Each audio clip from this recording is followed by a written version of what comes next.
Welcome to Reflective Minds. Today I was just going through the nature.com website and I came across this article, and its name as A Bloody Mess.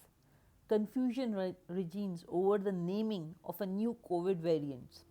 As more lineages emerge, researchers are struggling with the patchwork of the nomenclature. Basically, I think this is a bit funny title because like it's a bloody mess that what like there are so many COVID variants coming in and in and every day. So scientists are getting very confused that what they should name it. Now, like it wasn't enough that they have to name their babies, come up with the name for the babies, but now the scientists are worrying like what should they name them. Okay, now what the writer is, author of this article is Evan Callaway. Okay, and what the person is suggesting here is, would a virus by any other names spread so fast? As the scientists identify more and more potentially worrying variants of the coronavirus SARS CoV 2, they are grappling with just what to call them. At the January 12 World Health Organization meeting devoted to the coronavirus variants, health officials and researchers started hashing out a new naming system. Like this is very interesting take because they are suggesting that WHO had a meeting on 12 January which was devoted to the coronavirus variants, and the health officials and researchers are very confused that how the naming system should be. I think all of us are becoming very confused by the different variant names, said Maria Van Kerkhove, an infectious disease epidemiologist and COVID 19 technical lead for the WHO in Geneva, Switzerland, at the meeting. Okay, then that much is clear. There is no one size fits all approach for naming variants of the SARS-CoV-2.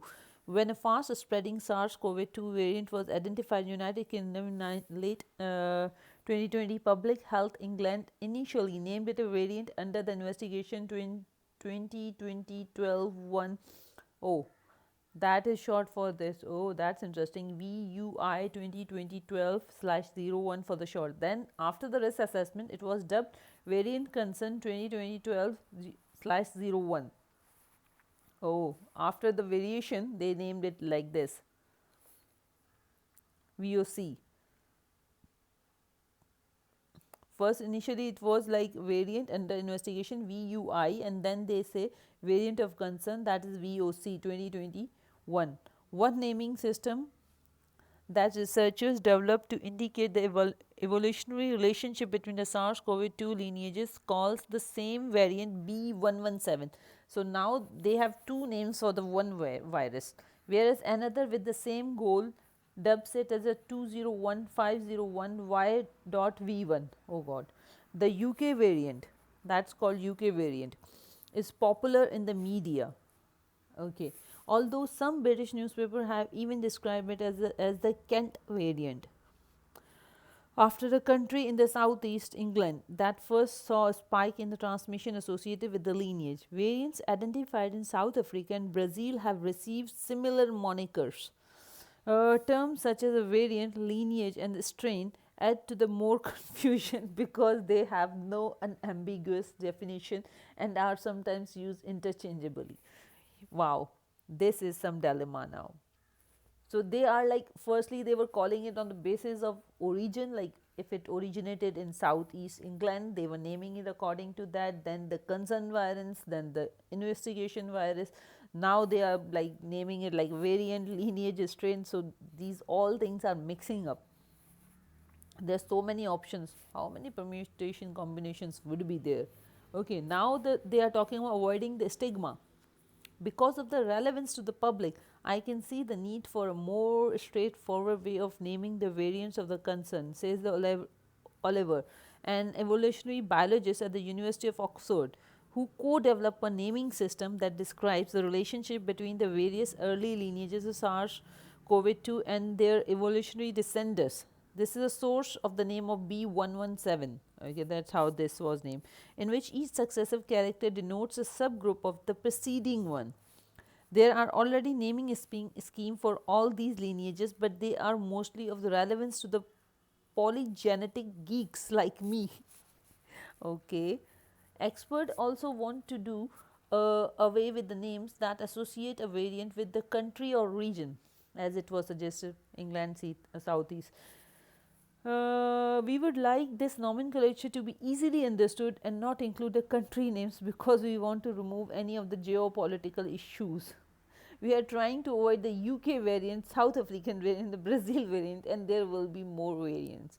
Variants are not necessarily identified in the country where they emerge, and fast spreading via variants such as a B117 VOC variant of concern 2012, if you prefer, that are spotted in one nation will eventually spill over into the wider world. Geographical association could also stigmatize countries and so discourage the surveillance. The last thing we want to do is to dissuade any particular place from reporting. They have got a new concerning variant. In fact, we want to do the opposite. When the South Africa researchers identified worrying variant, they avoided including the country in its name.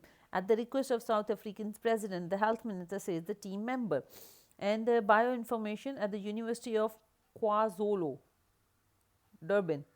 They opted to call it 501Y.V2. It is also called as B1.351 under the system of the PIBUS teams develop. Until researchers agree on a less confusing naming system, D. Oliver expects that the media and the public to continue to use the South African variant. The nomenclature is a bloody mess at the moment. Yes, that's truly is a really bloody mess. Okay, the mutation is specific. Now they have something. Okay, the mutation is specific. Some scientists also want to do away with the names that flag individual mutations.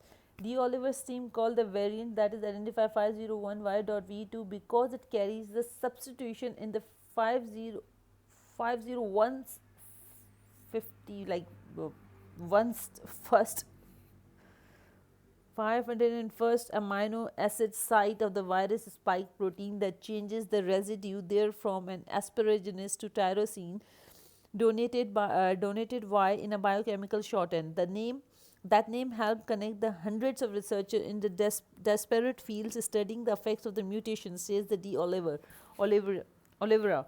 But it also omits other important changes in the variants. The B.1.351 carries several other potentially worrying changes to the spike protein that might affect the immune response, including the changes denoted 484K and the 417N. One possibility being floated in is to the name worrying variants after the constellation of the mutations they carry, says the Emma Hodcroft, a molecular epidemiologist at the University of Bern, Switzerland, who is a part of the next strain of SARS-CoV-2 naming effort that called UK variant this. In that way, disparate variants carrying the similar sets of the important mutation would earn similar names. Researchers did not settle on any naming system so far concerning the variants at the WHO meeting. PIBUS, who is a part of the working group tackling the issue, thinks a new system should go hand in hand with identification criteria as evidence such as epidemiological or the laboratory studies build up. A name could reflect the heightened or allied concerns surrounding the particular variant, almost like a traffic lights system, he says. Hodcroft agrees that there is a confusion in how the variants are named, but she isn't sure that yet another new naming system will solve the problem. We need to be cautious. Now, this is a good race, in which you have to name a virus, like not virus, COVID variants, basically, the variants of the virus. So, yeah, this is going to be very interesting till the scientists or researchers come up with some definite nomenclature to naming them. Thank you. And if you have any point of view or comments, please drop it in the comment box. Thank you.